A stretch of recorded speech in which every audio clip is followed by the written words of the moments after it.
I got involved with Hockey Canada through a sports psych colleague. They were looking to expand their mental performance group within Hockey Canada.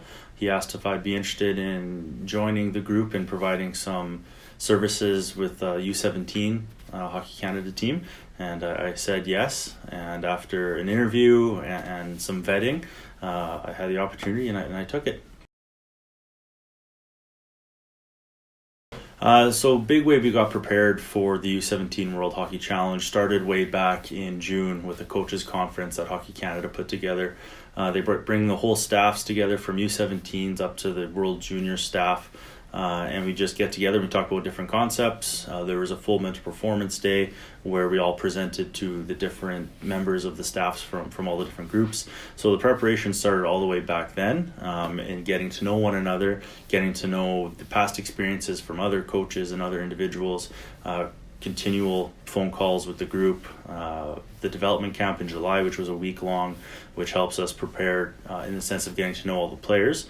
And then leading up to the tournament, it's just preparing different team building activities, preparing different communication plans, understanding what could go wrong, what could go well, and having something in your back pocket just in case for all those different situations. So the preparation it goes over a couple months, and it varies from different teams, but it takes time. At the tournament, I helped the coaching staff in a variety of ways, whether it be designing and providing group sessions in the morning with different information in regards to preparation, in relationship to our team identity. Other ways I provided support to the coaching staff was in our meetings in the evening. The coaches would be talking about their messages to the group for the next day, messages in relationship to the team identity, and I would help them come up with a clearer message or help them kind of filter their thoughts and bounce ideas back and forth. And the great thing with our staff is we were very open to discussion and sharing ideas and coming to a conclusion in how we were to communicate with the team, getting to know players, getting to understand what their experience is like, being able to relay that information to the coaching staff just to get a better sense of what the athletes are going through in an event like this. So a variety of different ways I was utilized, but it was definitely busy and a great experience. One of the biggest strategies that myself and the coaching staff in general used was trying to keep everything simple. For a lot of these players, this was their first international event. For the staff, it was some of our first international events as well.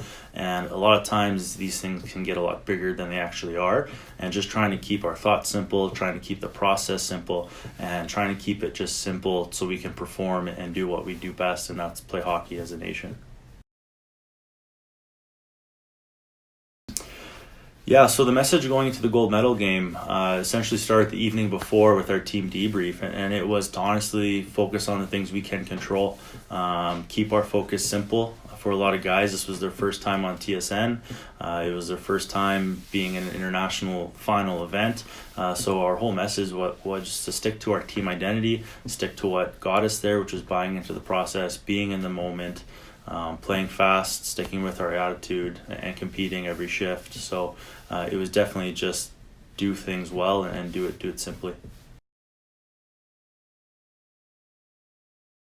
Yeah, I think the biggest difference in my experience in working with these athletes at the U17 level who are at that international level already within hockey is that they're exposed, I think, to the pressures a lot earlier that are similar to professional athletes. So all these athletes have agents.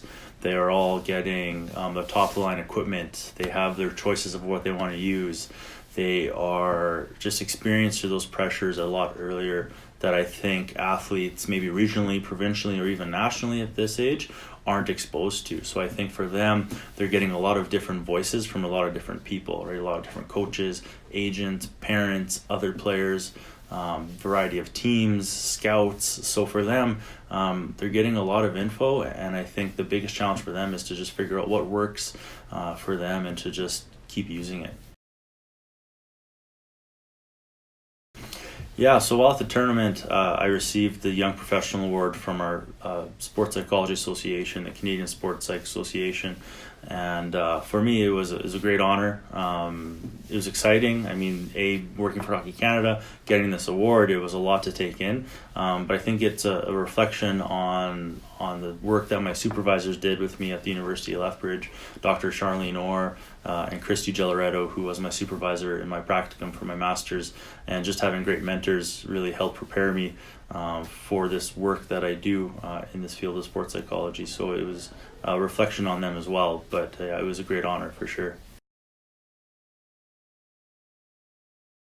I think the next thing for me is definitely just to learn from this experience, take what I learned from this international event, bring it back to use with regional athletes here in the southwest region of Alberta. As much as I'd like to continue to work with Hockey Canada, I think let's just focus on the day-to-day and continue to do good work. But hopefully in the future there's other events that I can help support our Hockey Canada athletes at for sure.